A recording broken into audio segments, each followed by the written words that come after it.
Ada orang-orang yang tersesat dalam amalannya saat hidup di dunia. Kata Nabi, la yashtamu raihatal jannah. Dia tidak akan pernah mencium bau surga. Tidak akan pernah mencium bau surga.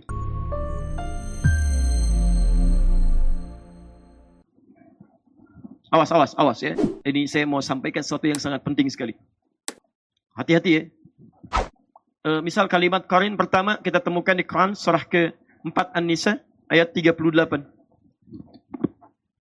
Quran surah 4 ayat 38.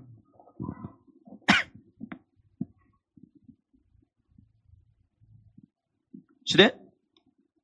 Wa may yattakhidhish syaitanu lahu qarinan fasa'a qarina. Ya. Quran surah 4 An-Nisa ayat 38. Posisi paling kanan sebelah atas. Kemudian ada juga di Az-Zukhruf Quran surah 43. Az-Zukhruf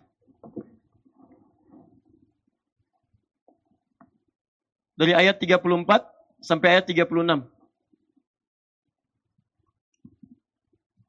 Qur'ana itu ada di Quran surah Fussilat. Fussilat ayat 25. Ini jamaknya Qur'ana, ya, Quran surah Fussilat ayat 25.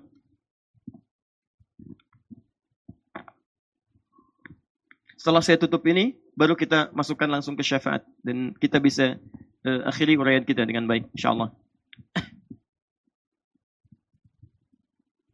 Baik, jelas sampai sini? Halo, jelas? Belum saya terangkan, bagaimana bisa jelas? Belum saya terangkan. Kalau sudah jelas saya selesai gitu kan? Baik. Apa itu qarin? Qarin itu asalnya dari kata al-qarnu. Sesuatu yang menempel lekat. Sesuatu yang menempel lekat. Al-qarnu. Ya, tanduk kerbau itu disebut dengan qarnun. Qarnul jamus. Qarnun, nempel dia. Ya. Kalau ada teman yang selalu lekat, memberikan pengaruh gitu kan, sampai nempel betul, nggak mau terpisahkan, tapi itu kemudian berubah katanya dari qarnun menjadi qarinun. Qarinun.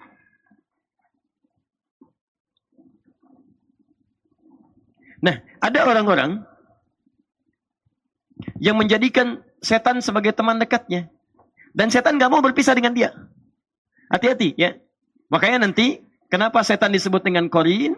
Karena setan itu selalu pengen lekat dengan manusia, seperti tanduk nempel pada kerbau. Ya, didekatin terus. Dan selalu membisikkan yang buruk-buruk. Ya, yang buruk-buruk, memberikan was-was, macam-macam, ya, dan sebagainya. Dan menariknya, ada orang-orang yang secara dia tidak sadar nih.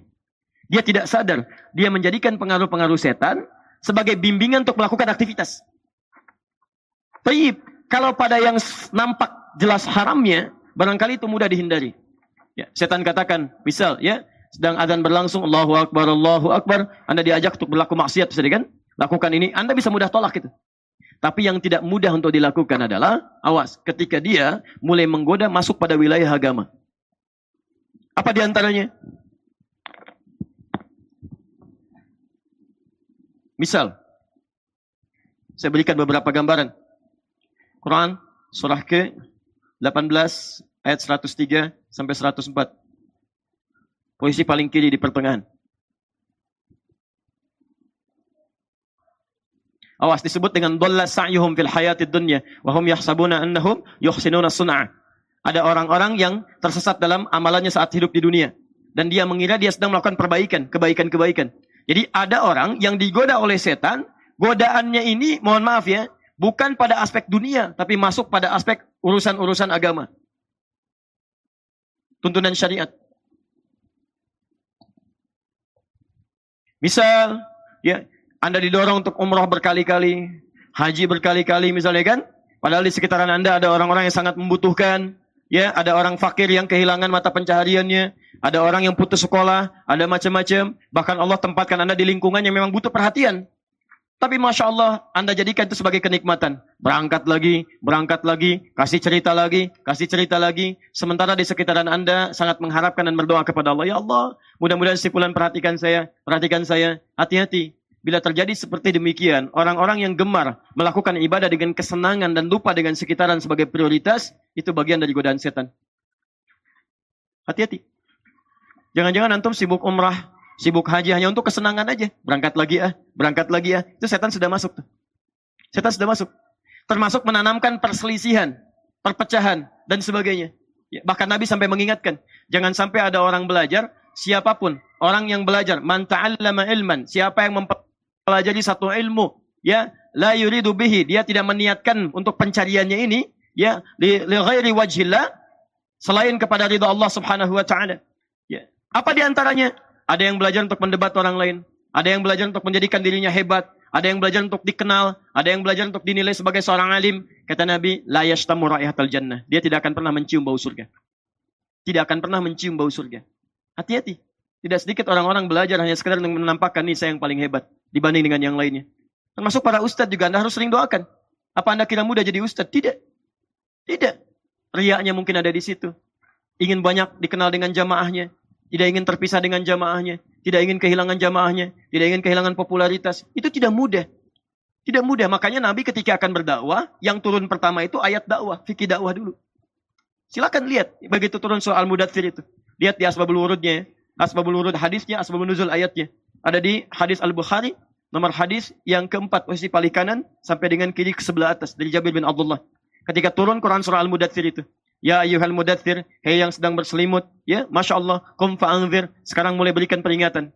Apa kaidahnya? Wa rabbaka fakabbir, niatkan tulus untuk mengesahkan Allah, bukan yang lain. Ini artinya apa? Tidak sedikit orang-orang pendakwah yang ketika dia berdakwah, niatnya bukan karena Allah, mungkin karena yang lain. Wa thiyabaka fatahhir, perbaiki penampilan. Wa rujza fahjur, hindarkan kata-kata yang buruk, yang kotor. Ya, betapa banyak orang-orang berdakwah menggunakan kalimat-kalimat kotor. Ada yang jorok, ada yang mengarang ceritanya untuk membuat orang lain tertawa. Tidak sedikit yang menjauhkan dari Allah. Semua agama itu sama, menuju pada Tuhan yang sama. Masya Allah, Nabi berjuang lebih daripada 20 tahun. Berjuang untuk menegakkan kalimat tauhid. Untuk membedakan ini Allah, ini bukan. Ini yang layak untuk disembah, ini dijauhi. Tiba-tiba datang orang, membawa gelar tertentu. Ya, menyebut dirinya ustadz, macam-macam.